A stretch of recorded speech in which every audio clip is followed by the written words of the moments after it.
Hello and welcome to Week 4 recap of Divisions 6C and 6D, the party divisions of the G-Man.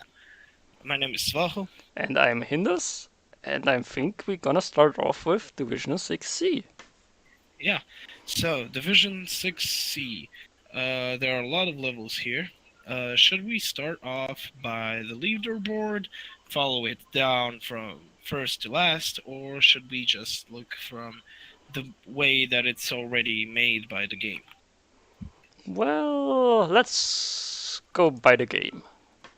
So, Yeah, just start okay. with Kichi's team, Kajiru's suffering a loss this week an unexpected loss, I might add. I really to didn't the think the Vamps Angels would of win. Lilith. Yeah. So what happened here, Keji? Oh, he didn't get a level on the werewolf. Uh, I did say last week that he should focus mostly on this werewolf, the Magnuson, to on him like to level, and that he should try to pass with the white. Let me just look at the SPP. So 2225. Seems like 3 So injuries and MVP. the white got an Flesh Golem got 2 SPP, I believe. Yep, The white got 2 SPP, and was that zombie who yeah, got the zombie an got the MVP? MVP. That's the. Yeah, and another zombie I believe got a casualty as well. Yeah, it was a movement busted zombie, and it seems like he just fired him straight away. Yeah, I understand it completely because zombies are already slow. They do their job quite well, but they will get like butchered a bit in that duty, seeing as their like movement value decays because basically you can just hit him on the ground and he has to GFI to mark a player yet again. Yeah, also you can blame the loss on that zombie because he got movement busted and it's all his fault. So Yeah, it's totally not Keji's fault, and it's not Keji's fault for like not leveling the werewolf or something. But I can understand if he got diced and everything. So let's talk about skills. well, first Uh, I might add spoke to Donkey after the game, I believe, and he told me that by turn 3, I believe both of the wolves were off the pitch. So really, yeah, there's that nothing part. much Kichi could do to level his wolves. Yeah, that is a big part of the necromantic team, the werewolves, and they're basically the carries of the team, not just the ball carriers, but like the carry per like players of the team in the lower tiers, and then even in the higher tier, because they are the thing that the team is focused around. So Arnold got block. Has block. That's a standard flesh golem skill, I believe. That's my opinion. In my opinion, the best first skill, unless you get strength, and that's basically it. Only strength, and then block, and then anything else. Well, That's the first skill. I find it quite interesting that Kichi doesn't have a single guard. I Yeah, probably would have liked a guard on one of the whites.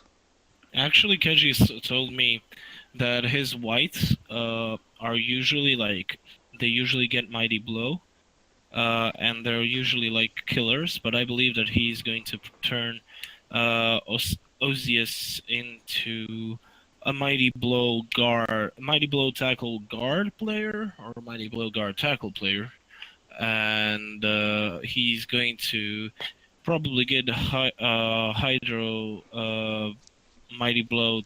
He tackle 100%. He should give him tackle, and then piling on.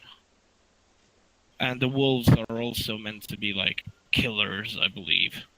I'm not sure about it 100%, but they are supposed to be somewhere on those lines, 100%. Like if he rolls normals, he can just go block, and then dodge, and then Keji's gonna drop him, and then he's just going to get another wolf, and then he's just going to do that until he gets two mighty blow wolves. I already know it. Like Do I already know him. do zombies have strange access on normal? No. So he might No, be they're just trying. normals. Yeah, he still might be trying to get guard on one of those zombies because he will probably need guard against the opponents So with higher strength.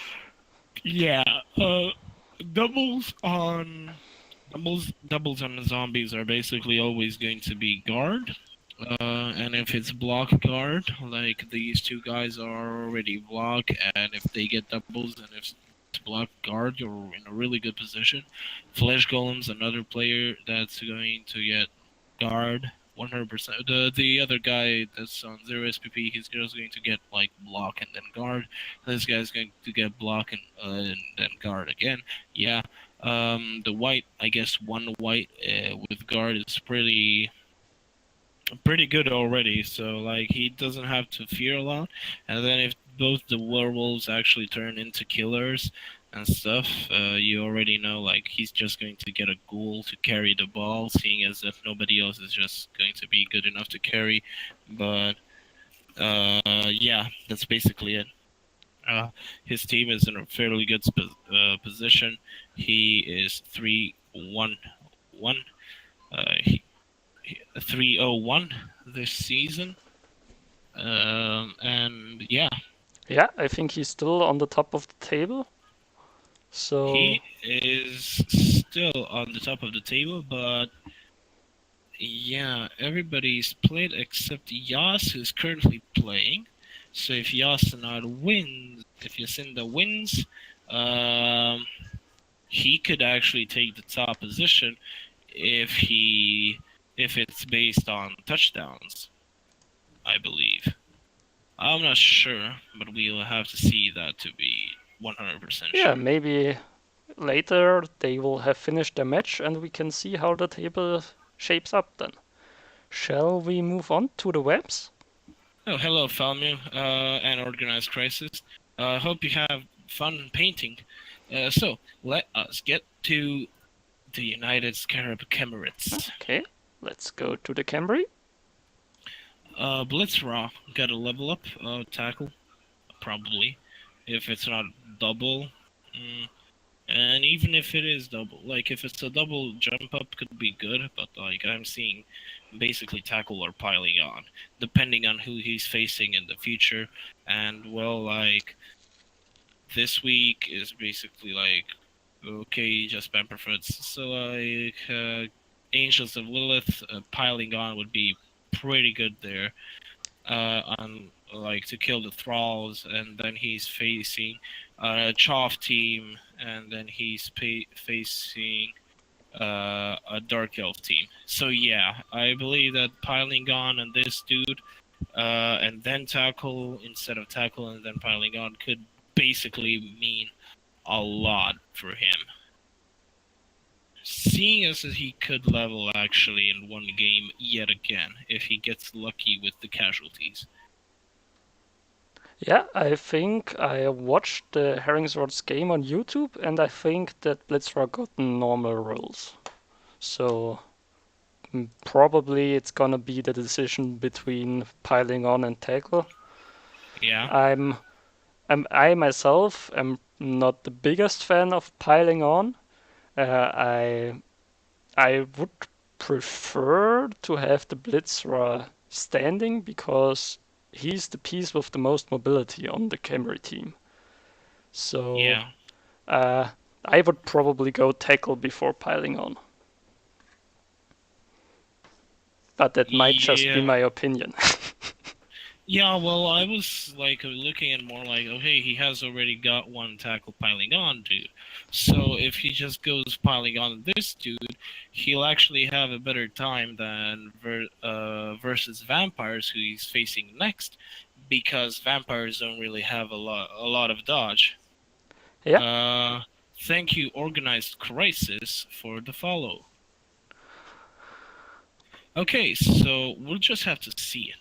We'll just have to see what he gets, but he should probably be getting the second throw raw as well, so he can have basically like one spare dude on the bench, and he should look to level up a skeleton to get kick. The probably the one that has dirty player should just get kick as well. So like that he has 2 in 1, you know? Yeah, And I that's basically good. That's really good in my opinion. That's really good. And like yeah, it's a good one. Like it's a good team. So much mighty blow. 2 guards is decent enough, seeing that he always has a strength advantage, no matter who he's facing, except ogres. And that's basically it. Like, and there's no ogres in this league, well, so w- like he has he drew this week's game. well, what I would do in his position, I wouldn't get the second thrower now. I probably would go for a skeleton at the moment, because if he goes for the thrower, he will be out of cash in case anything dies.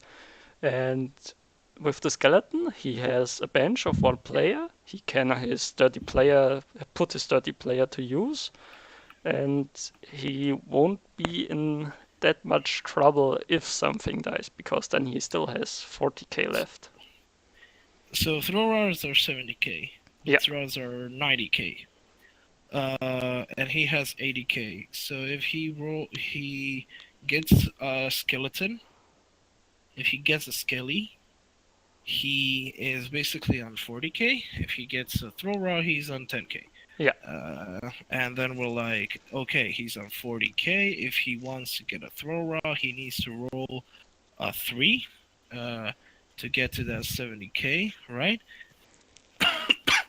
And if he wants to get a blitz raw, he needs to roll a 5 to get a blitz raw.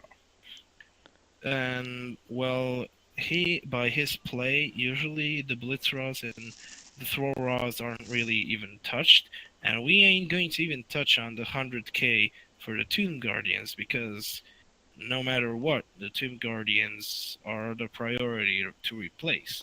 They're very hard to replace. So getting another throw raw, I mean, this one's just block. That's basically 2 touchdowns. That's nothing for Herringsword. Um, he can just reproduce the he can just make another one that's basically the same, and that has better chances at rolling doubles than this one does, because this one needs another 8 SPP. The new one would just need 6 SPP. Yeah, I probably still wouldn't go for the second thrower. I probably would wait until I have a bunch of cash saved up and then go for the second thrower. Yeah, everyone has their opinion, and that's okay, always good. So he is 2-2-0 this season. Um, and he drew versus Revenge of Power Up, getting MVP on the Blitzra. And when it comes to SPP, he Revenge of Power Up actually bashed him and scored, and it was 1-1. Hey, they And also managed to do a pass. Not like the game before against the Goblins. yeah, he finally did that pass. Good job, Rasta. And well, Parlor Swift actually got 9 SPP. Yeah, that's That's really good. That's an MVP and 2 casualties. Nice. So, should we continue? yeah. I think we can move on. Okay, let's go with Pyro TJ. Okay, Pyro TJ has finally leveled up his catcher with an MVP, I believe. Yeah, he passed and then he got an MVP on the same guy.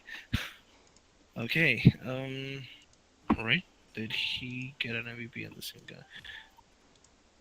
No, he actually got an MVP on a lineman Okay, so something happened with this guy. He probably scored or something. Okay, so wrestle. I guess sidestep or sure feet. I'm not Hmm. really sure. Sidestep is like the sane and safe choice, and if he's building him to be a sacker, I guess, then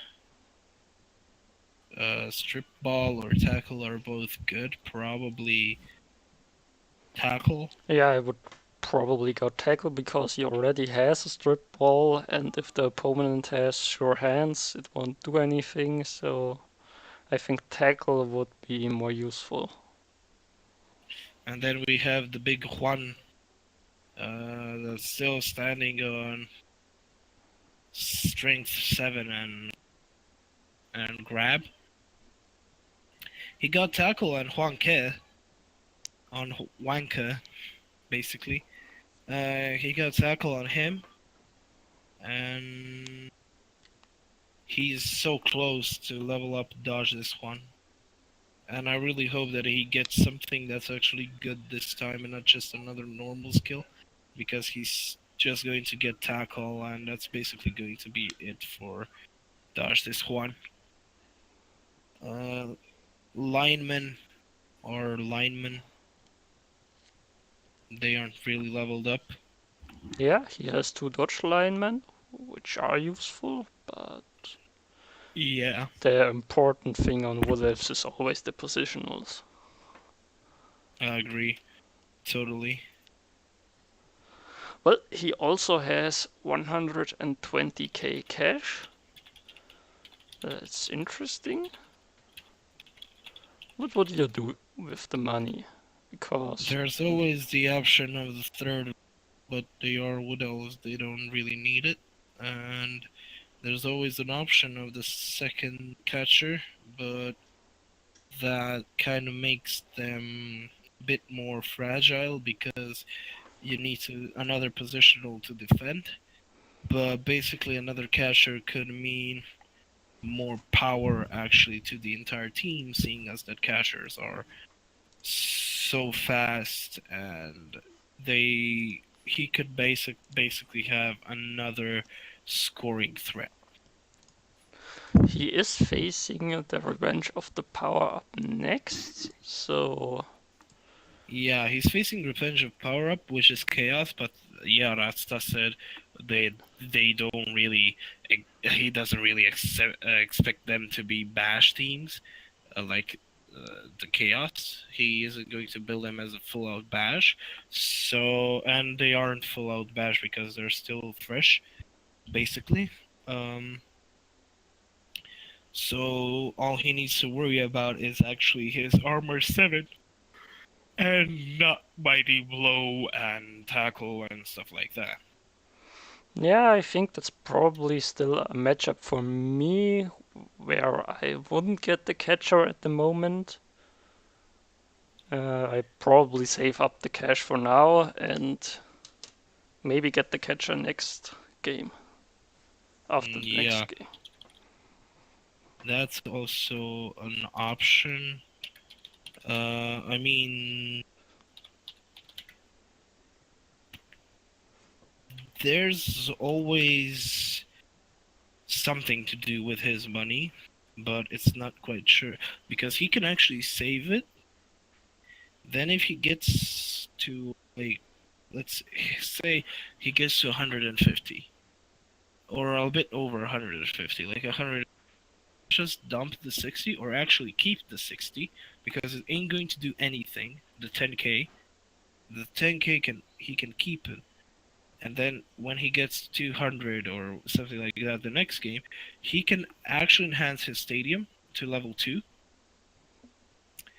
or the Stadi Juan as it's called, because Pyro TJ. And he can enhance it, and then he can actually go for a fast paced game when he gets either Elf Grass, which is actually decent enough on Wood Elves because they're fragile, or he can get the Squiggy stand, so that his valuable positionals like this tree man per se doesn't get hit by a rock. And the tree man is quite tall, so the tree man can very well be hit by a rock. Well, that certainly would be an interesting decision. I would say it's maybe still a bit too early to get the stadium enhancement, but it's certainly an option.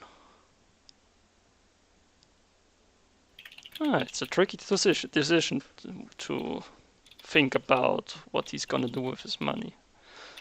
But we will see what he will be doing, and I think, shall we move on? Well, did we look at his we did look at his SPP. Yeah, so let's just move on. Let's just move on to the game that's being played. Should we cover it? Yeah. Let's just ignore that he's playing the game at the moment. Well, I would say we are gonna skip Jacinder and Anderson for now and just move on, yeah. and then get back at the end of the recap to see if they already finished. If they finished. Yeah, that seems sane. So let's see. Organized Crisis. The Daddle Walks does.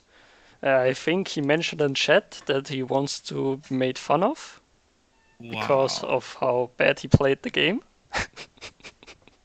Okay, like, it's not really about how bad he played the game. By the way, the troll model, I've never really looked at it specifically, but he's actually very good. Like, the troll model is actually very good. Okay, he's niggled, so that isn't very good. So basically, his whole team is gunnered. Oh, would you look at that? Is he niggled? No, he's just missed next game, thank God. If he was niggled, I'd just say, fuck this team. Just play your games out of pity for yourself. And that's basically it. So, before you make fun of me for getting my ass handed to me against hippie elves, just know that I did not get much hippie. Oh, Pirate TJ. Yeah, hippie elves. Just know that I did not get much rest before the game, as my computer broke down the night before, and I spent a lot of time trying to find the problem instead of sleeping. The pump in my water cooler for the CPU was dead, and I used most of my time on the match to replace it, on match day to replace it, but well played to Pyro. He completely dominated that game. And to make matters worse, I rolled a 1 on my money, so replacing my players won't be soon. Oh yeah, so you went from 10k to 20k. Congratulations, Organized Crisis. You're basically fucked. Yeah, this team is looking really beaten up. He basically has the Blitzer to replace. I still not a big fan of the Goblin. Now his Troll is also niggled. This is a beaten up orc team. It's Absolutely. Like, the Orc team is basically, like, in my eyes, it's kind of dead. But if Organized Crisis is like up to it, he could for sure continue to play the team 100%. I'm just not sure of how the team's going to, like, how the team is actually going to be useful. yeah, it's certainly gonna take some time to replace all those pieces. And judging from how his games are going at the moment, he will lose pieces in the process. So he's 103, so he's basically one of the worst in the league. So basically, the only advice I can give Organized Crisis is to start winning, because you then get more money and then it's easier to replace players. So just start winning and you will be good. Yeah, and my advice is basically, like, just start a new team. Next season, just start a new team, and, like, just hope that doesn't get killed like this one, because this is just, no offense to you, but this is just, like, sad to look at. the whole team is just completely killed, and you really aren't in a position where you can do absolutely anything. You're just put in like you're just put in a spot where you're in a team that's focused around um, passing with the thrower, and you have nobody to pass it to except a goblin, and then you have a goblin on the team, which is yet another like what? Okay. And like you're expecting a goblin to be there because the troll is there, so you can just one turn attempt, and basically that's what you're using three players for. And in my opinion, like the three players are basically just there to like use up space, to be honest, because you don't have linemen. You're put anything that you put on line is a positional, and that can be seen. I can see it because you lose agility. So this guy's basically doing line duty, right? And then the two guys that don't have block are probably doing line duty as well. While you're having no, you actually get loners, so you're putting them on the line. So have loners, and that's always good. So I might that's also something to have an look at. idea. He could just invest all the money he gets into more goblins and just flood the pitch with goblins and foul every player he knocks down. Yeah, Because I agree. what else are you gonna do with that team? This way you Yeah, can at least make other people feel miserable too. yeah, and I completely agree with you, organized crisis. This one. You did say that you're going to be in the middle. Yeah, I see you at the bottom. This is absolutely dreadful. Like it's not you. It's not you. It's just the fact that the team's shit. And no matter who you are, if this is your team, if you're playing with a strength 4 armor 8 blitzer that just misses every second game, and when you play a troll passing game, I mean the troll goblin passing game, and your goblin is basically a worse halfling or a slightly better halfling, basically, uh, but it's not worth its cost no matter what. And your troll is niggled. I don't really know what to say. Well, I think we said enough at this point, and maybe we should move on Yeah, because we'll bash on I him can't next keep on season. looking at this team. This is just making me Yeah, sad. we'll just bash on him more next week. Oh, who do you have next week, by the way? I think Weird it's Witchcraft. yeah. Yeah, so 104 for organized crisis. I wouldn't call it 104 at the moment, but Okay, it's maybe he can get a 113. So I'm gonna stay optimistic. I trust Organized yeah, Crisis, and if he gets a lot of money, he can go for my Goblin strat. So I believe in him. yeah. So let's look at Revenge of Power Up, and well, he has finally got some levels, and his passing play has started to be amazing. Right? He did a pass. Yeah, because that's the definition of amazing: is you do one pass. You beat him 3-1 in Greenhorn, but you beat him 3-1 in Greenhorn with an actual team. You're playing against a Mighty Blow Witch Elf with a strength with an armor 6 goblin as your best player. Well, I think we should stay to the chaos now. And Yeah, he, but he was typing, yeah, so I I stopped know, the I recording. read it. But Yeah, actually, the chaos managed to successfully pass the only pass they made. So they had a 100% ratio on their passes. So wow, that's dicing. that's amazing. If he only had those dice against the goblins, it would have been a totally different game. Yeah, and well, the team is looking fine. The team is absolutely looking fine. I like the spare player. That's okay. I'd look for Chaos Warrior touchdown, and that's basically it. Like everything else is in a good position. Oh yeah, the goat should probably just get block as soon as possible on top of that dodge. so that he can actually be like a really, really big threat. Besides that, he really doesn't need anything.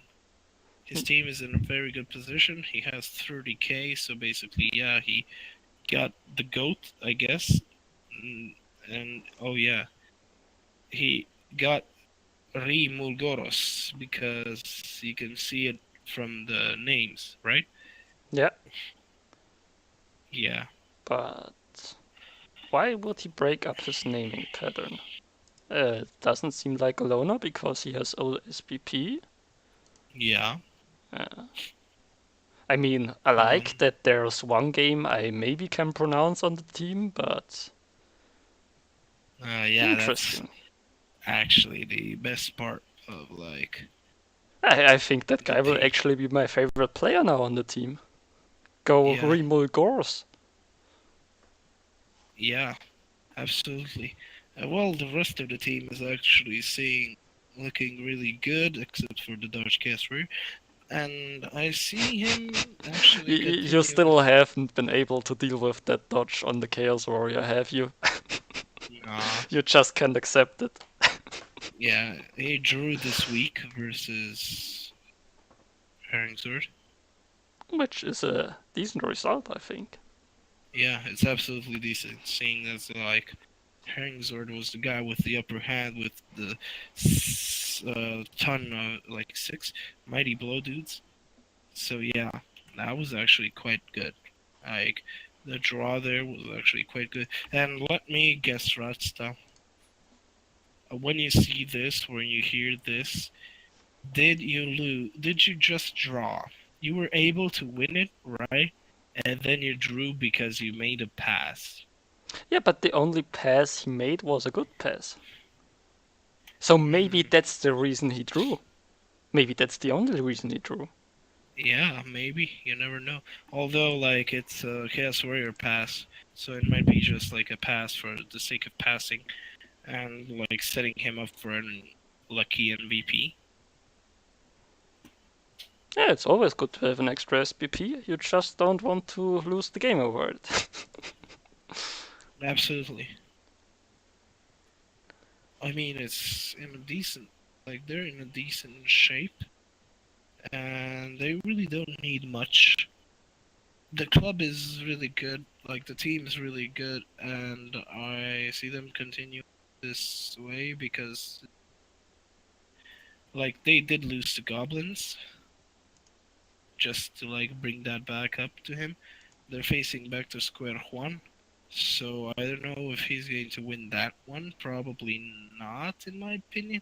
But if he does actually bash the Wood Elves so hard that he can actually win it, he is in a good position in the league, 100%. Like at the moment, he's at the lower middle, at the low mid part. But that's only because he lost to the Goblins last week because he was himself. So Yeah, I should think we the look at most Angels? interesting question about his next matchup will be who will be making more passes and who will Yeah, be making more successful passes. So I'll certainly keep a track of that, and yeah, it yeah, will be yeah. interesting. So let's look at Angels of Lilith, the team that's toppled Kejiroos and his winning streak. Um, Yeah, the and team is still looking a bit empty, to say. okay, so he has a Misnex Vamp, Yeah, and he's saving up basically for another reroll. And while some teams are their safe spot is at 3, the Vampire safe spot is in 4. And a Thrall leveled. So basically, that's it. His team is really like nothing special. Like there's nothing really standing out except for maybe the mighty blow at first pick on the vampire. also he has a pretty good naming scheme. I like it. You can pronounce everything.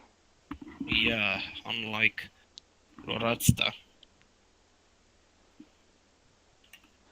he defeated Kejiru's 2-0. Yeah, Kazuru's wall position was basically nothing. Occupation of opponent's half, basically he was always in the opponent's half. And well, 2 casualties inflicted, while Kazuru's did have a kill and 3 casualties and 5 KOs. Angels of Lilith actually managed to pick up themselves and win. yeah, but he will certainly have a tough time in his next matchup because only 2 Vamps is bad. And Oh no, 2 Vamps is amazing. If like you asked the sage who said 2 Vamps is amazing. Or like he actually recommends playing with 2 Vamps. yeah, but I wouldn't recommend playing with a missing next game Vamp. No, and I wouldn't agree with him on that statement as well. But like that's his opinion, and I have mine opinion, and I don't. In my opinion, three vampires are absolutely okay for start, even if you are a new player. Because what if this happens? Then he would be on one vampire, and then it wouldn't be a vampire team. That would be basically a hobgoblin team and a guy that's running around trying to kill them. Yeah, also, I mean, Hypnogaze is fun, and if you only have 2 Vamps, you can only do it 2 times a turn, and if you have 3, you can do it 3 times a turn, so 3 is better than 2. Yeah. That's just Well, now he solid can do it logic. 2 times. Nothing more to say about that. He can now do it 2 times. But like, yeah, he's basically just praying, please give me something on that winnings roll so that I can get that 4th reroll and I can rebuild my team after that. Well, Okay, I wouldn't call it rebuilding, I would call it but building up. actually build. Yeah, actually building it because it was never really built. So let's look at McNaughton, the Ooh. guy who killed a bull centaur, is really proud of himself. Did he manage to win? No, he No, managed he to draw. draw against the Gobbles. Okay, wow.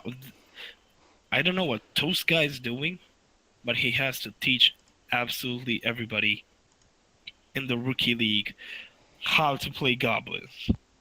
Isn't that Raven Post job?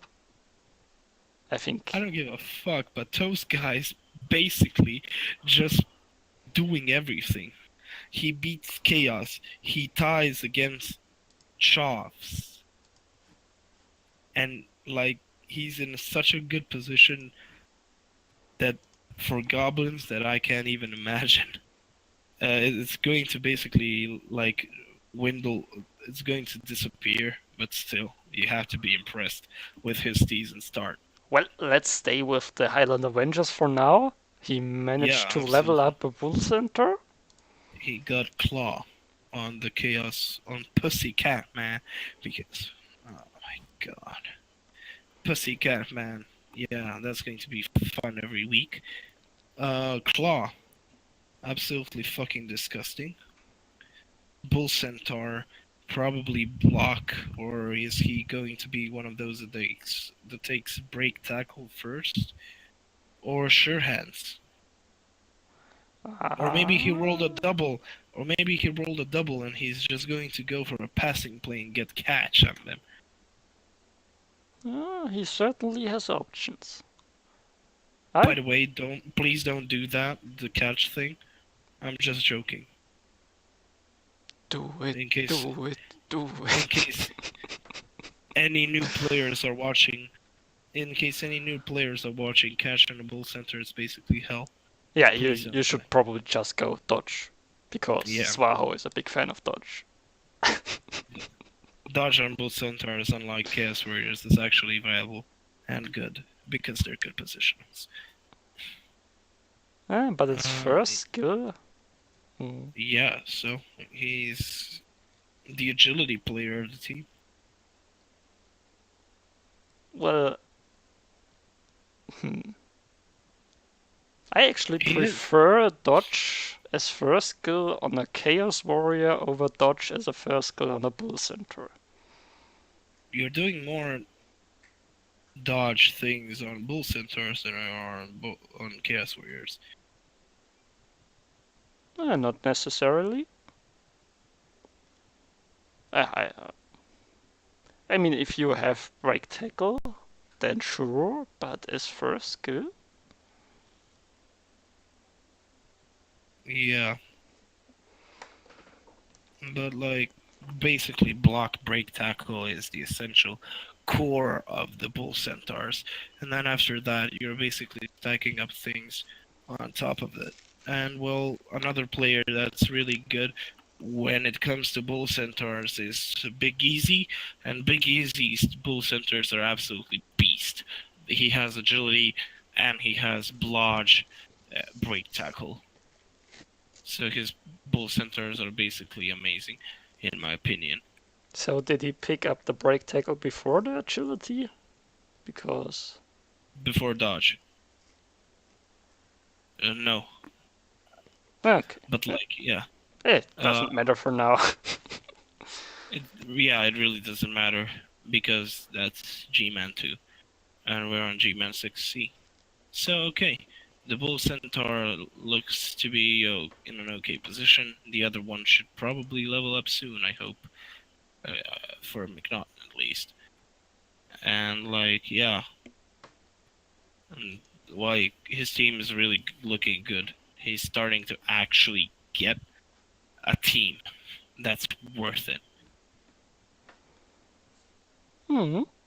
It's starting to shape up, but he still has quite a long way to go before... Absolutely. Before getting anywhere. So, I think you will want to go on to your favorite goblins. The Yeah, gobble sure. bonus. Let's see how the gobble boners with that red B, gobble boners, how they are at the moment. I think not much changed over here. Absolutely nothing changed, dude. Well, he has a little more cash now. He has cash and he has an MVP on a chainsaw. What are you supposed to give a chainsaw? What does he have access to? He has agility access. Dodge? To like not get it knocked down? Maybe sneaky git? Because you are gonna foul a lot with him. Yeah. Yeah, sneaky gets could be viable. But like, you're very hard actually to think of that. Just give him a bigger chainsaw. Yeah, probably. Does anybody know? If anybody knows what to get on the chainsaw, please tell me. Because I have no idea. Okay, so like, well, his team's basically not much to look at because there's still nothing to look at. He could get a Pogar, but I don't really know what a Pogar is supposed to do on this Goblin team. Nah, I think... Except for, like, being funny. And he could get a bomb, like, if he wants to be even more funny. But other than that, like, nothing really. Everything else is really in check. He could get another Goblin just to have 2 more spares in case that he does actually go for sneaky git on to, like, Mr. Matt Cook Jr. Falkenberg is asking if jump up works with the chainsaw? Does jump up work with the chainsaw? Tricky question, but it might be an option. Yeah. But Must attack with it instead of making a block. So he must attack with it instead of making a block. Let me just go to see Norse. But I think jump up is still a little. You don't actually want him to get knocked down, so So it says that the player may also declare a block action when thrown, but he really isn't declaring an actual block action, he's declaring a chainsaw action. So I believe that it doesn't work. I think that's a case of how Cyanide decided to implement it. It would seem to me that in the board game it should work, but I don't know if how the developers decided to go about it.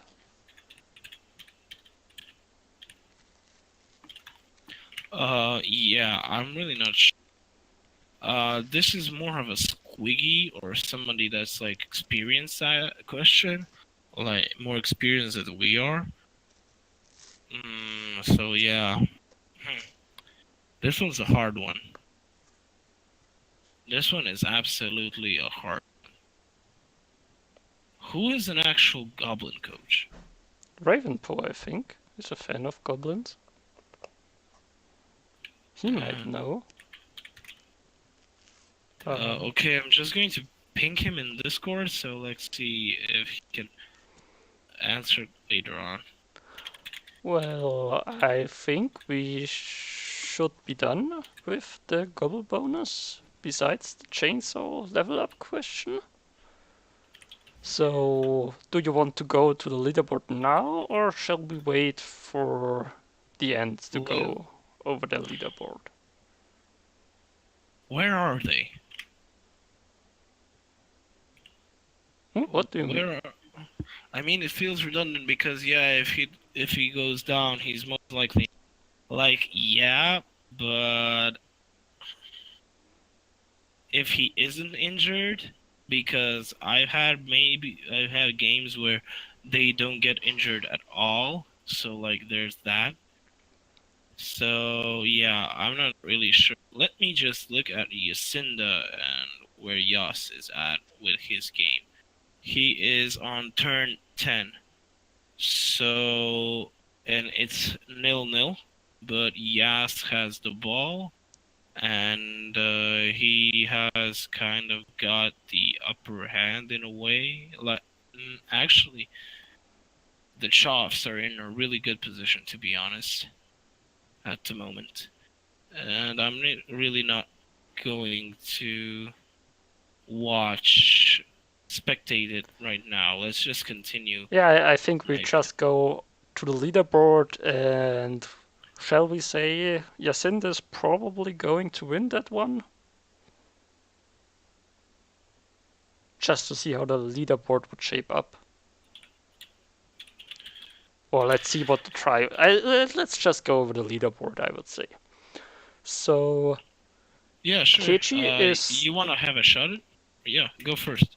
I'm yeah, okay with it. Keiji is still on top of the table, but Yacinde could have the same win to lose ratio as him, so it's by no means a secured first place.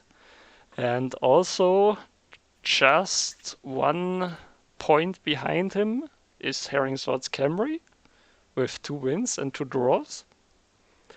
And then it's a really close table because the Vamps and the Wood Elves both have 2 wins, 1 draw, and 1 lose. And then there are the Goblins with 1 win, 2 draws, and 1 loss. So it's a really close competition. Maybe if you ignore the bottom of even the bottom, I think everybody could still make a run for at least the middle of the table. So it's tough to say. Last time I said Kechi is probably the one who could only lose the top position, but now I'm not so sure anymore. I really didn't expect the Vampires to win. Yeah. It's really tough to predict.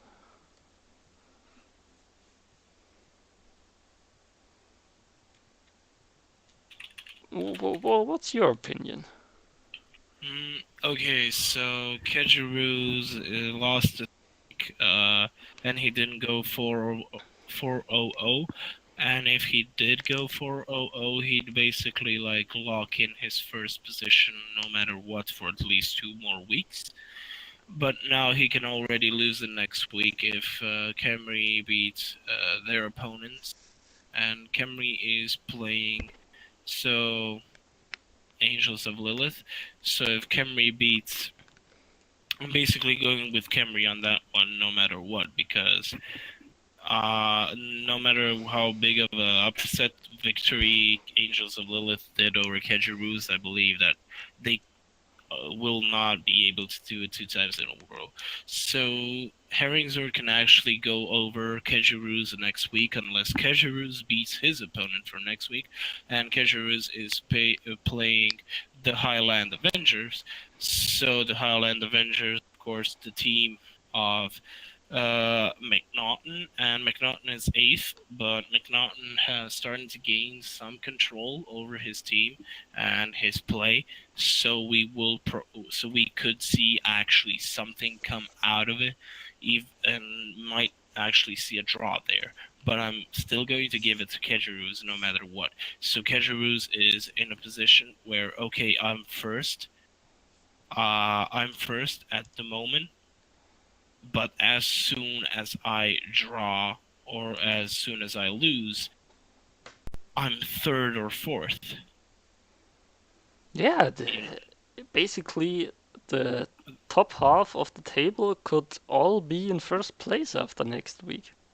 Yeah, so we're looking at a lot of different positions that we can be. Also, like Weird Witchcraft didn't even finish their game, and Weird Witchcraft is on 201. If he wins this game, which I'm probably looking at when I'm looking at the scores, I'm probably seeing Weird Witchcraft actually winning this game. But like don't like take my word for it. Um, Weird Witchcraft could actually go over Necro if the touchdowns are good enough. And like Kejiru's team is currently 6 touchdowns scored and so he's in +3 and 4 touchdowns scored so okay. So for Yacinda to actually go over Kejiru's, he has to three touchdowns this game, and he's on turn 10 with 0-0. So I don't see him doing that yet. So yeah, but he could tie Kejiru's for first place. So Kejiru's win over Yacinda could actually mean nothing at the moment.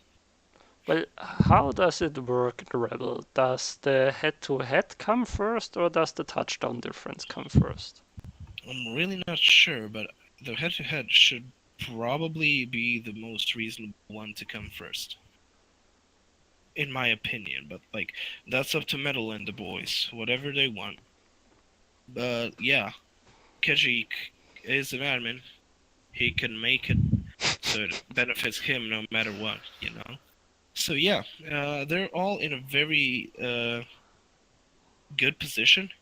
Angels of Lilith tying for third spot with back to square one at the moment. But that's basically fourth spot unless Dark Elves lose. So yeah, and then like they're going to talk. They could have a 3-way tie for third position. Yeah, but if we look at our expectations, I think all the teams are probably in the place where you would expect them. Let's say Yacinda wins this, then we have Keiji and Yacinda at the top, followed by Herring Sword, and then Pyro TJ. And Andy and Angels of Lilith tied. Yeah, so it's despite being really, really close, still probably what we would have expected. But we are also only at the fourth week, so we're at the fourth week, and but we can already see that most of the things that we expected are coming to be true, except for the Angels of Lilith. The Angels of Lilith are a complete wild card. Unlike the Chaos Dwarfs and the Orcs, are actually doing fine. yeah, I what's know the it's just one win. I know it's just one win more, but dude, Chaos Dwarfs, one team doesn't have a win at all, and they have 3 losses. And Orcs, they have 1 win and 3 losses. And we were expecting actually them to be in a position where the vampires are at the moment, right? Yeah, but So you're following basically what I'm saying. yeah, I'm following you. But yeah, um, we'll have to see it. This could actually be a thing that could only be told week 8 or 9 when everything's basically said and done. Right? Yeah, I think I would say we will come back at the end of the recap to this leaderboard and see how the game between Jacinda and Anderson ended. Yeah. And I think we should move on to Division 6D. When in doubt, move on. Division 6D. So, let's just look at leaderboard. Nothing really has changed.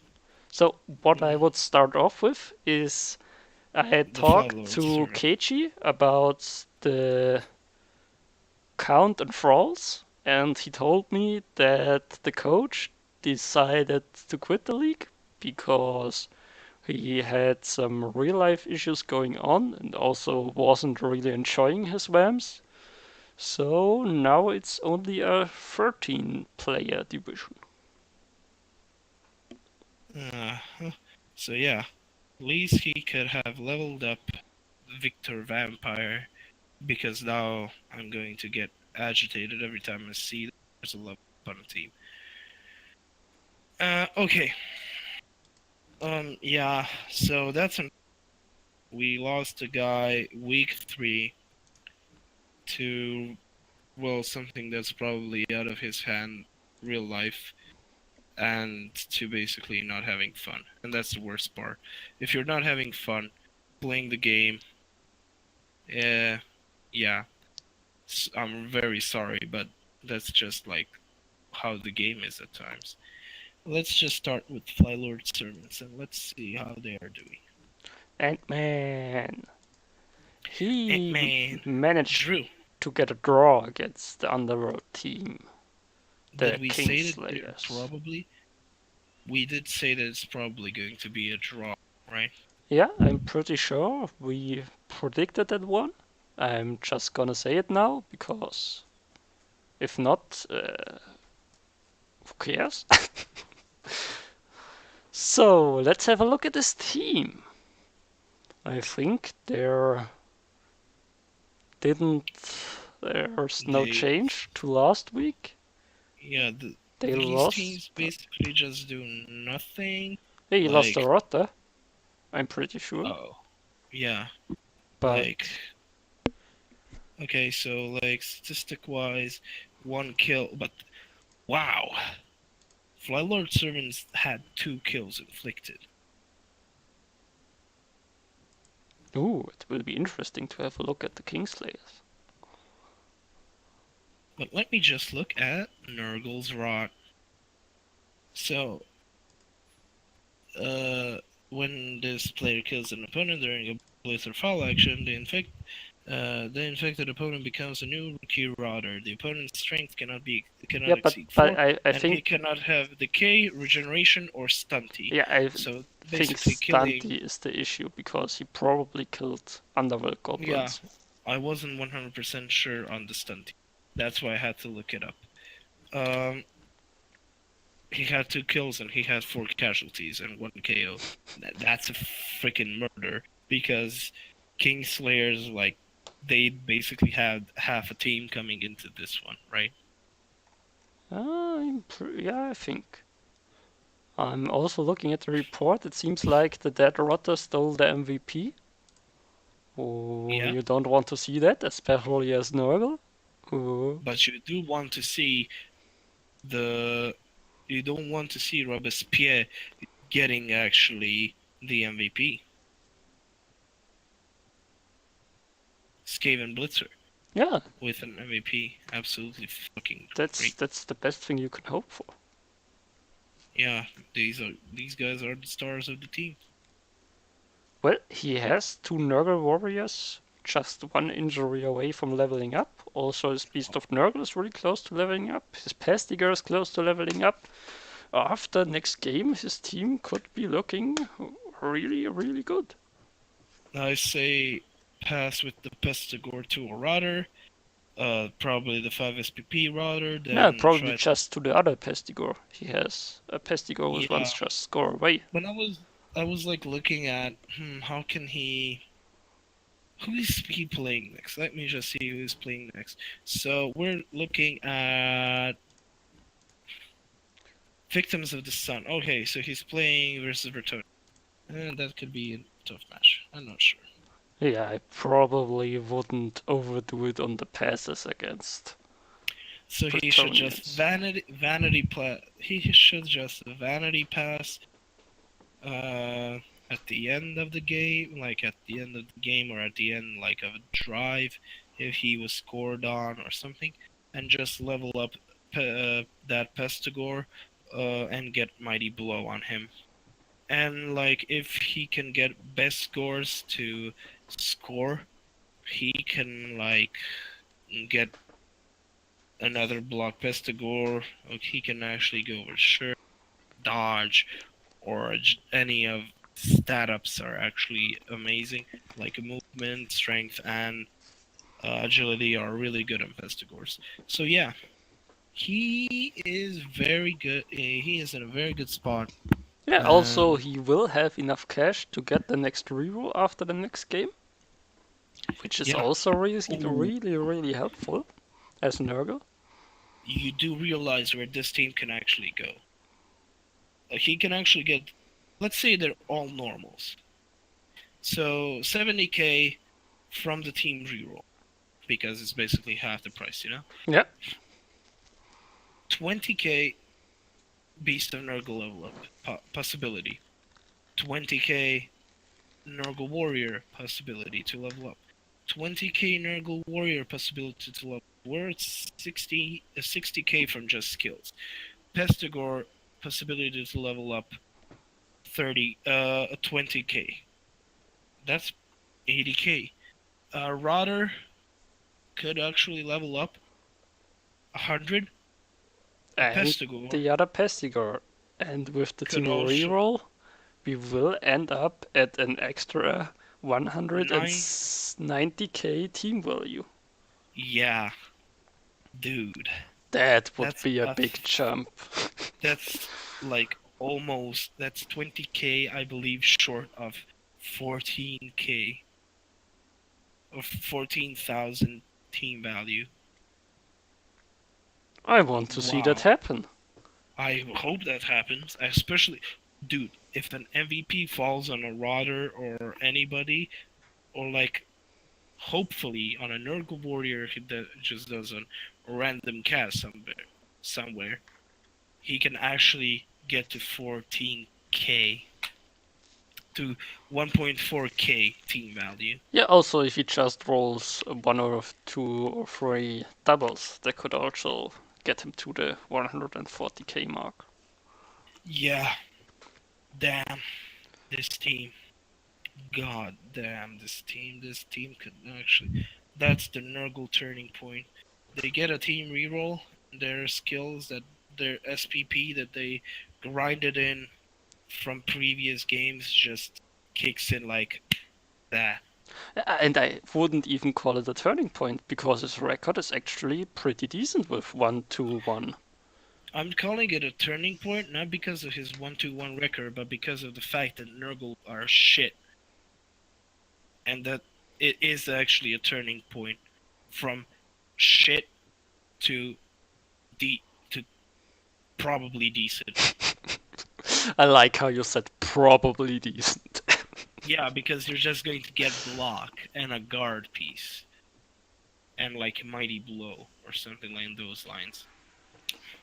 It's if he gets a strength on the Beast of Nurgle, or if he gets block on the Beast of Nurgle, god damn, god damn, that would be amazing.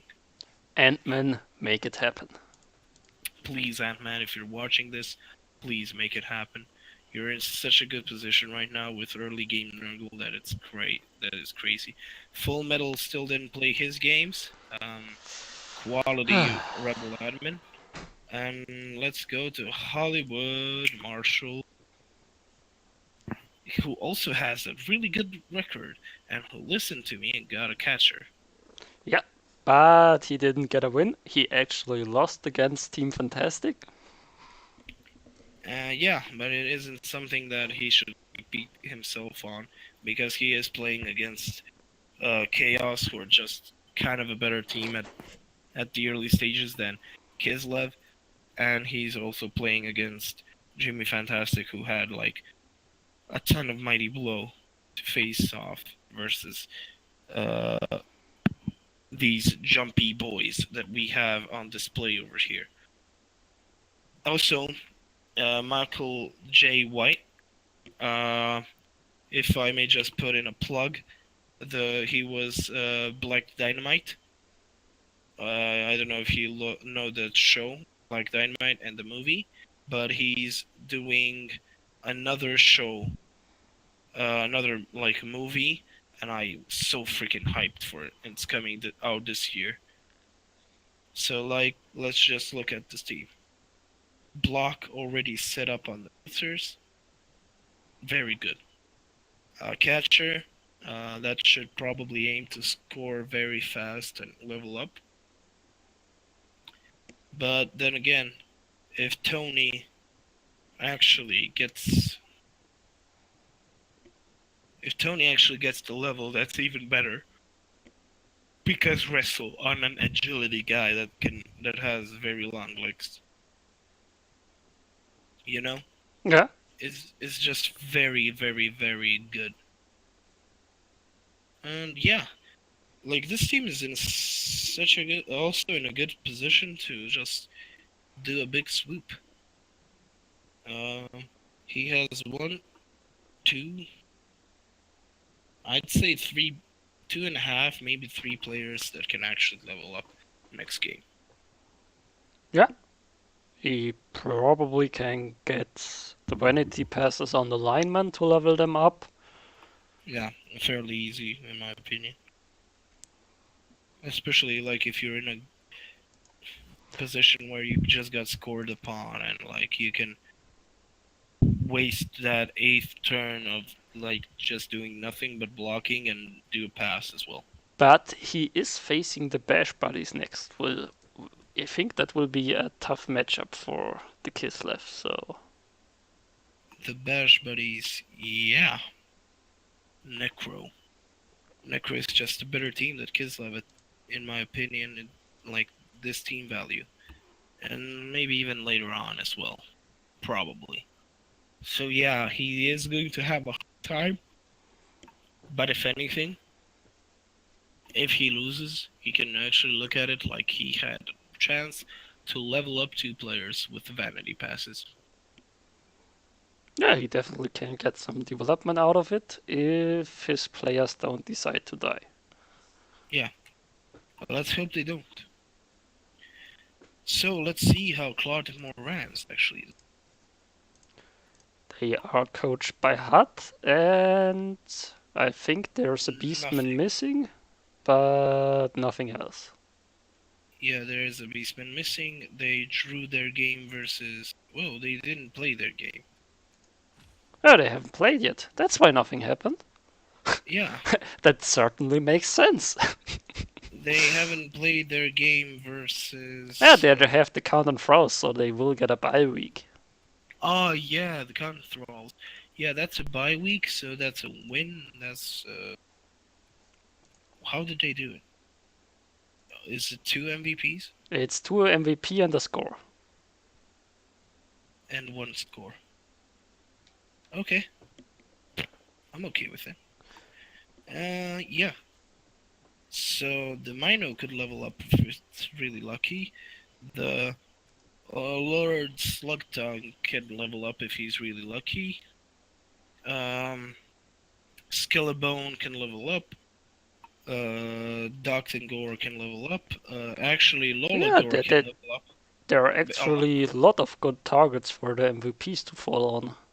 Basically, the only 2 targets that aren't really good to fall on are the 2 targets that are going to get the MVP, Uzgul and like Garage Forhol. You know they're just going to get the MVPs, right? I don't even have to say anything. And that's when you know that Rebbl is rigged, because the admins don't want you to have fun. Yeah. And now Osiliath Blades, he actually missed. Oh yeah, you saw it. Yeah, he Uh, messaged us he, back on Reddit telling yeah, us thank that you for he doing that. is a pretty new player. And the first game, basically, he said he got really lucky with the dice, and the following games he didn't, which is understandable and reasonable. Completely. I think he lost against the Skelepans Incorporated this week, 1-0. And the Yeah, Loners stole the MVP, because that's yeah, what Loners do. They are yeah. They are assholes. the stars. That's why They they're are the Loners. stars. Hmm. So, his Blitzer, what happened to him? Is that a niggle? No, it's only a missing next game. So, Yeah. Hmm. Eh. Like, who is he facing next week? Oscillate Blaze. Kingslayers. He has a good chance. yeah, that's certainly not a bad matchup. He can actually turn it around. I like that he has 2 Blanche now, even though he's missing one. Is it just a miss next game? Yeah, it's just a miss next game. Okay. Still, he's in a decent spot. No matter what, he can still level up. He has to get that 3rd reroll. The 1 reroll start actually hurt him a bit. And well, he can actually get it if he scores with the runner and just gets the leader skill. Yeah, he's also is pretty close to having enough money to get a Witch Elf. Yeah, and he should really aim to probably get leader on the runner and get the witch elf, because the witch elf actually turns the team around very fast. Yeah, I think the team is already looking fairly good. I Yeah, Yeah, that's basically it. There's really not much to talk about teams. Now this is a team that we could probably talk about because they do have 2 skills on both on Blitzross, both probably mighty blow, but he could take tackle if he is facing somebody elfy. But this division doesn't really have much elves, to be honest. Like if he's playing versus Spartacus and the Kingslayers next, he could actually give tackle to one of them. I bet it's probably just going to be mighty blow on both of them. No, even with doubles, it's just going to probably be mighty blow. yeah, at least one should really get Mighty Blow, because Mighty Blow helps Camry a lot. The second one, maybe. Let's see, who is he facing next? He is facing the Clottimore Rams next, so he won't need tackle. I would probably go for 2 Mighty Blows. Seems reasonable. Yeah, absolutely. Let's see. He did win against the Victims of the Sun. Yeah, Quite a one-sided match as it seems, because the score is 3-0. Victims of this. Oh yeah, and I believe that we said, oh, Victims have a decent chance at winning this because they have Dauntless. Yeah, we're really bad at predicting this. Oh, and look at the SPP. The Imperishable 4 actually managed to get 26 SPP. That's a lot. Ho ho ho. That's disgusting. Well, 6 SPP for I like trains and Chris. Yay. But like 6 injuries, man. Ooh. 6 injuries and 2 KOs. Like nobody's really going to win after that. That's just dicing. Especially with like 75% ball position and like having 100% pickups as Kemri. Like if he failed one of them, that would be actually okay. But 100%, damn. Yeah, this team is looking really, really nice. Falmu. Yeah, Falmu is and mentioning that his Storm Guardian already has 24 SPP after 4 games. That's just amazing. not his. Not like he is jealous. Yeah, because Ramses III has 24 SPP. Yeah. In how many? Like 4 games. Yeah, Holy that's. Holy moly. That's a freaking MVP. This guy, if this guy lives, and he's so close to a level up, and he's so damn close to a level up, who are they facing? The Imperishable 4 are facing Clawtimore Rams. Damn. I actually see this guy leveling up again. Not this guy. This guy. Basically, Holy what we are saying is if you are in Division 6D, you maybe should consider putting a bounty on that monster because yeah. that thing really needs to die. Also, he can level up Plethlu the Whisper, Petlu the Whisperer. He can level him up. That would be again very good. Like his throw rock can actually level up, so that's always good.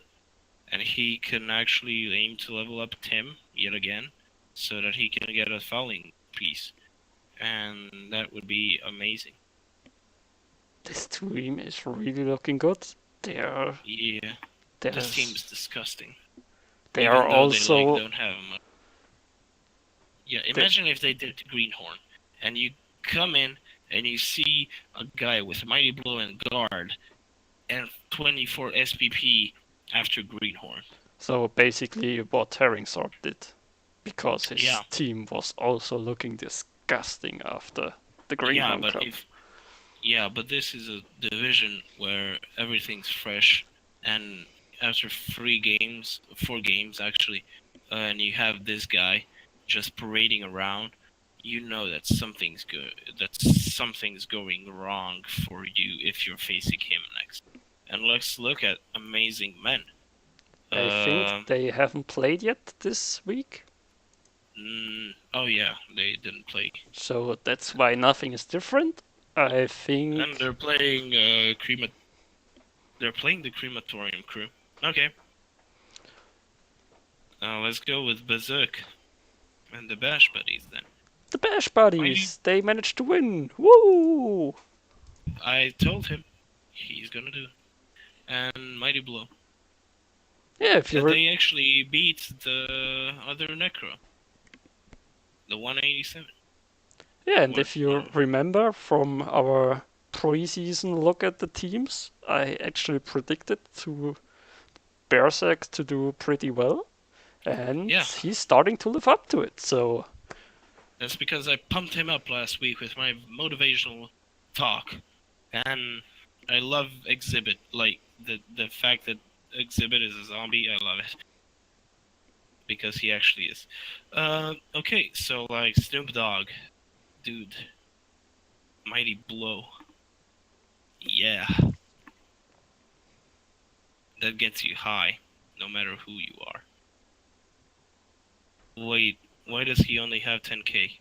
did he lose a white and a flash golem? Maybe he had to replace a flash golem. Did he start with 1-1? I'm not sure, to be honest. Let's see if it says anything in the dice roll. Yeah, that's a fresh flesh goal. That's just a new one. So just standing is the new flesh golem. Congratulations, just standing. You just got signed to the Rebbl.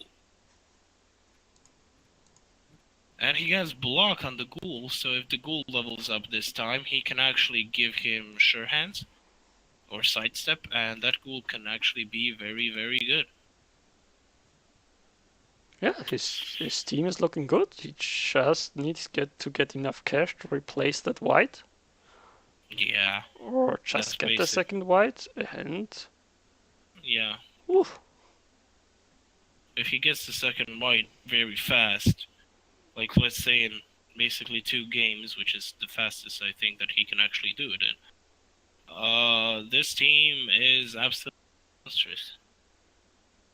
And it isn't going to be like the big switch that the Nurgle will have, but it's definitely going to be something very good.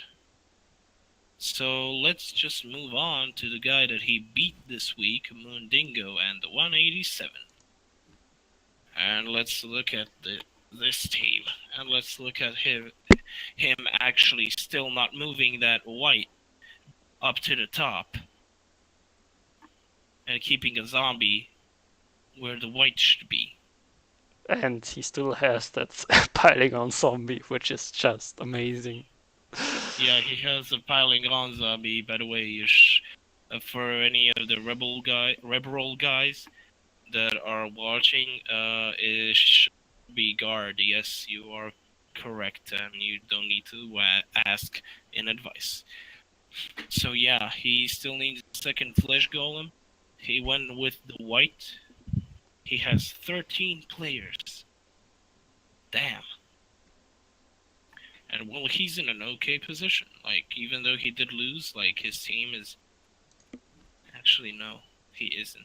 I thought the werewolves leveled up, but they didn't. Yeah. He has to level up the werewolves very fast. And, like, let me just look at... So, the 187s are playing Amazing Man.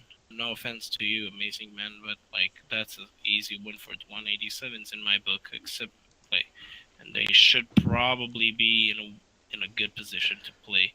Well, the Amazing Man will get another game of development, so maybe they will look better for this Yeah, coming game. So yeah, absolutely. I So, wouldn't give it away already, but the 187s will probably be in the better position. yeah, I think so too. But like, still, like, even if he does have some team development, he did say that he was an absolute player that didn't know much about the league in general. So yeah, that's also a thing, you know. Yeah, talking about also a thing. I think that's the only thing you can call the victims of the sun. Because they are still not much that happened with the team. The only level Oh up yeah, they have. Cybernaut is definitely also a thing because it's a thing that of beauty, the devastation that he has suffered. He's basically had to like. Did he have to like get new players absolutely after every? I mean, he's 3-0 Yeah, he lost 3-0, and like he gets casualties, so yeah, he got cast 6 times. he just replaced the blitzer, so a bright star is a fresh blitzer. Yeah, yeah. Ah, this team, man. Like Cyber Knight, it's not like it's just a curse, man. I'm very sorry, but it is just a curse. Yeah, I think So basically all of the Bretonians across the six division or across the numbered division sixes are doing not that great. It's probably just not the season of Bretonians. yeah, absolutely. But like, yeah, yeah. He's in a shitty position, and he's playing against. Where is he?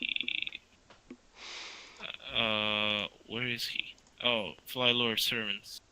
Yeah, I forgot. He's playing Flylord Servants, and like maybe praising the sun, as you put it in as your team motto, hasn't been working out for you. So, but maybe you should praise the sun a little bit more, Wait, and maybe it would work against Nurgle, who just praised Nurgle, and obviously it's going better for them.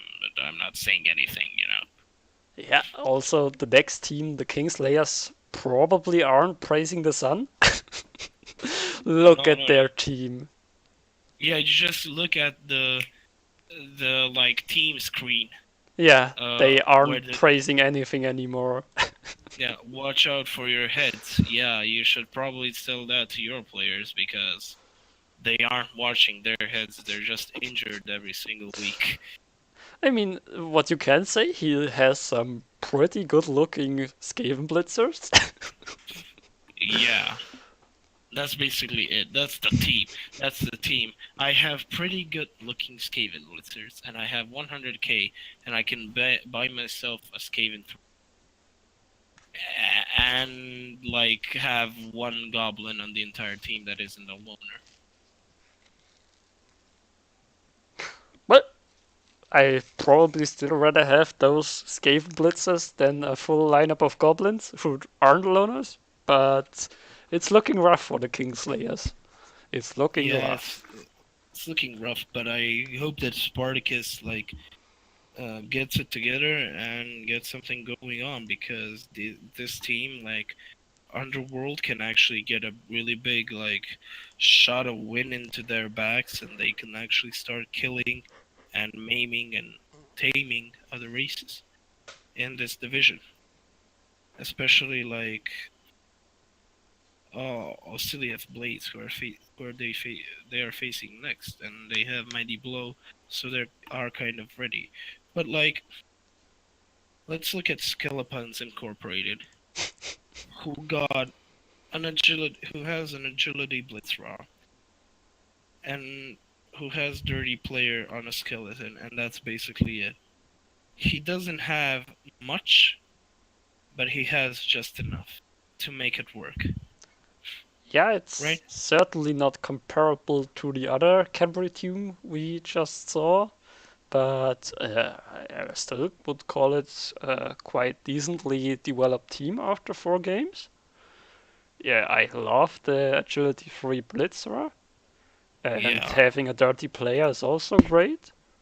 He has 2 Tomb Guardians, just 1 SPP away from leveling up, so maybe in 1 or 2 games this team could also be looking really scary. yeah. This team is basically really good.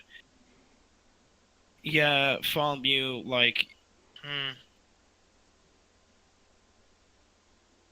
is this you? Yeah, I think he is because he's saying he's so fucking jealous. And then, like, he's just saying that he's jealous, but he can't. You can't be jealous of yourself, if I'm correct. But this is Palmu, and this is Falmu, so I'm not really sure. I'm pretty sure the name sounds comparable, and he is talking about being jealous of the other Camry team, so Yeah, I'm just gonna probably. make the assumption. And Yeah. So now we're going to go through conscience thralls. Okay, he uttered. Okay, so now we're going to go through Team Fan. By the way, timestamp that. Team Fantastic. Flap part leveled. Guy de Coron actually can level. And Blood Bowl's Mr. Nice strength going to be probably really nice. A nice of a guy, seeing that he's too weak to actually stand up for himself. So he's probably just gonna get cast. yeah, I would replace that Beastman. Yeah, it was him. He was jealous. Yeah, he. Uh, yeah. I'm sorry about the lag. I still have no idea how to fix Nah, I think he's just anything. talking about the delay. So The that's chat delay to the yeah, video that's delay. just natural, I think. I guess so. I But guess so. I'm not just sure how big it is. look at those two Chaos Warriors, 18 and 15 SBP each. And then you look at Mr. Throw anything. Yeah, but I would take those two Chaos Warriors. Jimmy, man, just throw with him. Throw six times your next game, and only throw with Mr. Throw, and he'll level up. You know that's the only way that Mr. Throw will level up. So just go with it. I don't know what you're expecting him to score. Have you ever seen an orc thrower score? That's a perfectly good strength up, armored up orc thrower you have on your team. And with already those two level ups, what, like, you just need to throw. That's basically it. Well, I You think have the two way really good levels under your belt with the strength and the armor. Personally, I go for the movement. But yeah, absolutely. Very good player here. The future of the league. the way you go about leveling Mr. Throw is you give him the ball and then you just throw Mr. Throw into the end zone. You just Yeah, throw him. He's called and you Mr. can Throw. yeah, and you can do that with somebody like Flapfart, who has obviously proven himself to be a very good player. I mean, And I don't know what's up with Chaos Warriors and only having one knee pad. What's the point? But okay. Yeah, one SPP away from leveling up Guy de Quiron, and his next game is a bye week versus uh the vampires, Goose Andalus and his Thrall. So yeah, he has a bye week, and then after that, let's say he has versus Amazing Men. So we're probably looking at a slaughter, yeah, and probably. talking about the bye week, that's certainly a reason to get rid of the Strength 2 Beastman because you don't want him to steal any of those MVPs. Oh, So I should probably tell him that. Oh no, really get rid of that Strength 2 I Beastman. actually won't tell him that. And if he watches this, then he'll know that he's going to have that occur to him. So yeah, if he doesn't watch, he probably knows that he's just going to get hit a MVP hit onto his Beastman with strength 2. But let's see what the Crematorium crew, the dudes that are going to face off versus Goose on the Loose and get a bye week this week, have for potential touchdown and MVP targets. And that's basically half of their team. Yeah, I think they can live with the bye week. They do have lots of potential for level up. You might want to have a bye week when you have an important player missing next game, but there's nothing we can Yeah, do about it. So yeah, it could be worse. he will get some money because he doesn't have any money now, so that helps. And Hmm. Yeah, and like if the MVP hits, and if we see a guard or like even better yet block, we can actually see Buffer T Justice prove to us like with that mummy why he is at the top of the division. yeah, because with the bye week, he will have 4 wins, 0 draws, and 0 losses, and will be Yeah, alone at the top of the table. 4-0-0, unlike Ketchroot. Yeah, that's a very good team, and that's a very good score. And he's playing undead, so you already know like undead are basically probably one of the best, if not the best, low team value team, and he's playing them very good. So let's look at the leaderboards now. But what I might still add to him, he's Yeah, probably playing a really good defense because he hasn't a single touchdown sustained. That's quite something after 4 games, not having a single score against you.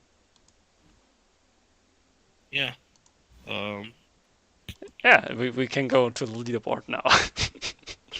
probably. Yeah. I just wanted to get that one out. Wait, I didn't understand what you actually score. The What? crematorium. What did you say about the crematorium crew? Hey, they don't have a single score against them. Oh, They really? didn't sustain any touchdowns so far, so they are probably playing a really good defense. Probably, seeing as that they are undead and they are overpowered, and they are at the top of the division without any losses or any touchdowns sustained. I can actually like just say that they are 4-0 basically because they do have a bye week. So Buffer T Justice is first place without any touchdowns sustained and without any losses or draws. So he's in a perfect position. After him, we have Camry and Chaos, the imperishable four, who obviously have like a very well-developed team, and Team Fantastic, who is also Jimmy is getting his team also very developed, and then we have Skelepons, so Palmu or Falmu. Yeah, you're doing very well. That Agility 3 Blitzra is obviously working out for you. And then we have Berserk and Bash Buddies, who beat the other Necro team to take the fifth position. Hooray, Good job. Berserk! Yeah. Clottimore Rams did not play his match, and he is playing versus Amazing Men. Uh, and I probably see him winning that one, right? Yeah, No, he's actually playing versus. Oh, wait. We messed up. Clotmore Rams and Cotton Thralls are playing, so Clotmore Rams actually win, while the Crematorium crew is facing Amazing Men, which is basically like a bye week, but I oh, ain't gonna say yeah, anything. Just interesting. yeah. So I'm just going to say that Buffer T Justice and the Crematorium crew are still 4-0 in first place, and well, Kit Clotmore Rams are 2-2-0, and they are actually tied for fourth place with Skelepons Incorporated. Yeah, the bottom half of the table is also really close, and there are lots of teams with good potential, like the Flylord Servants and the Hollywood Martial Law.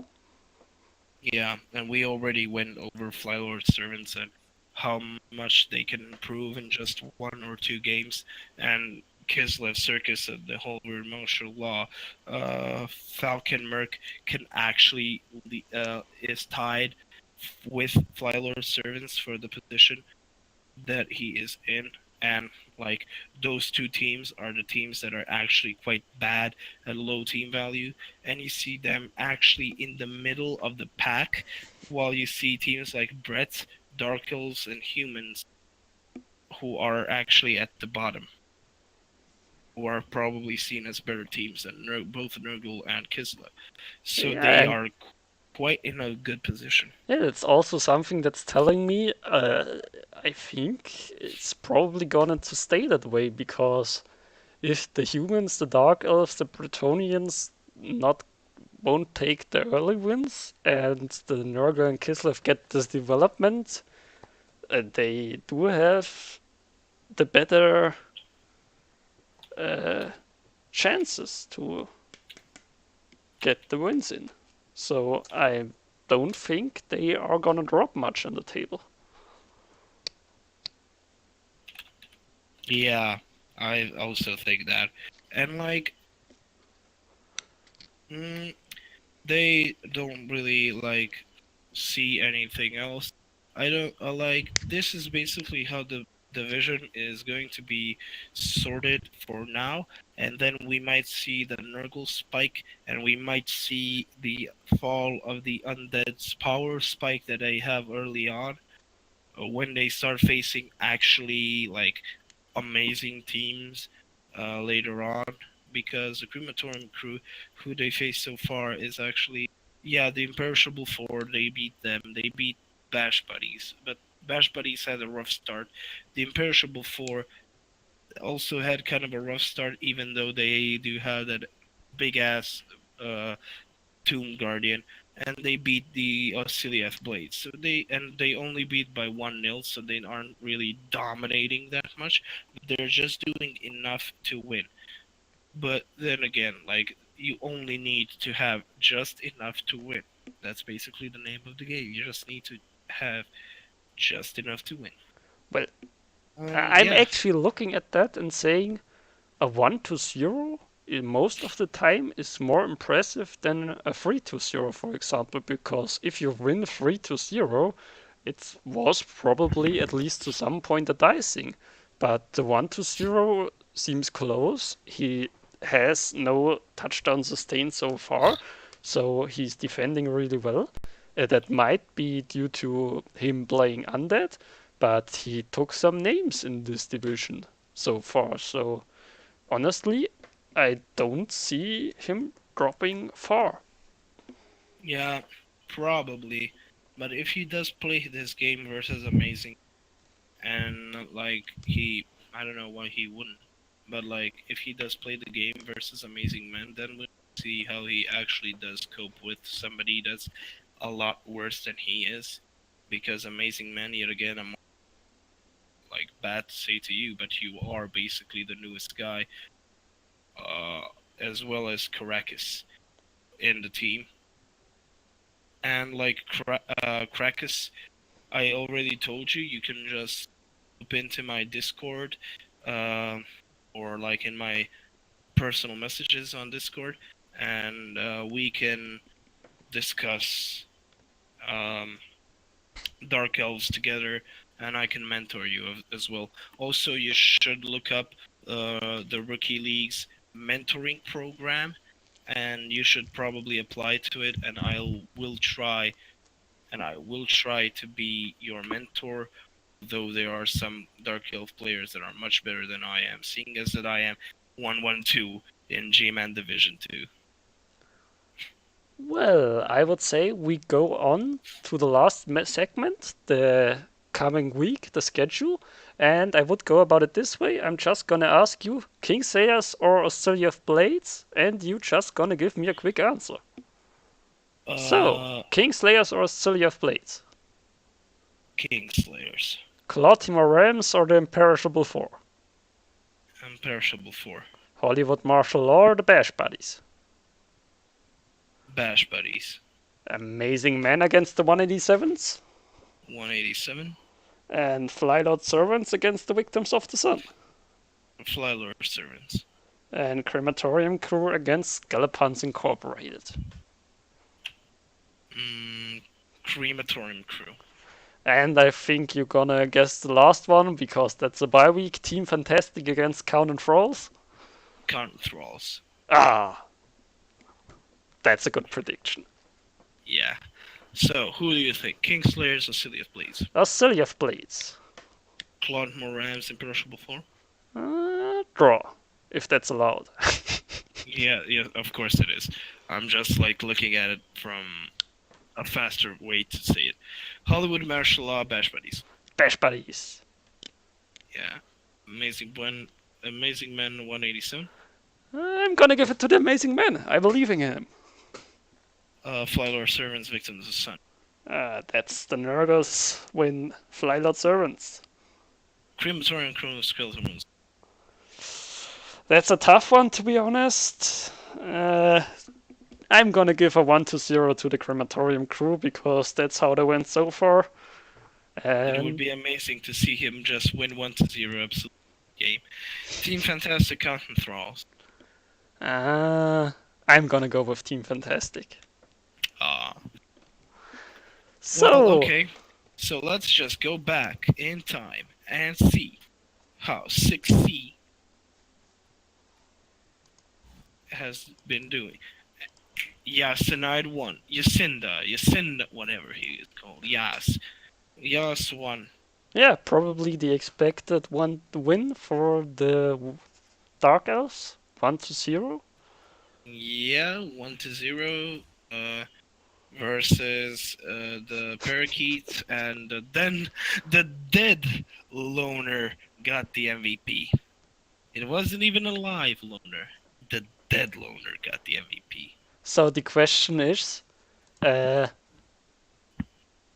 Parakeets, did you manage to hurt Fluffy Bunny? I think there was some kind of bet going. No. Oh, That no, was I mixed them up. the Highland My bad. Avengers. Yeah, you're fucking. Too many Chaos Dwarfs in this division. You're just racist. Just admit it. You're German. You're biologically racist. I'm just gonna say nothing to that. Take it as a joke. I'm not so sure with you. I am Slav, but I'm not. I know how to joke around. So he actually had.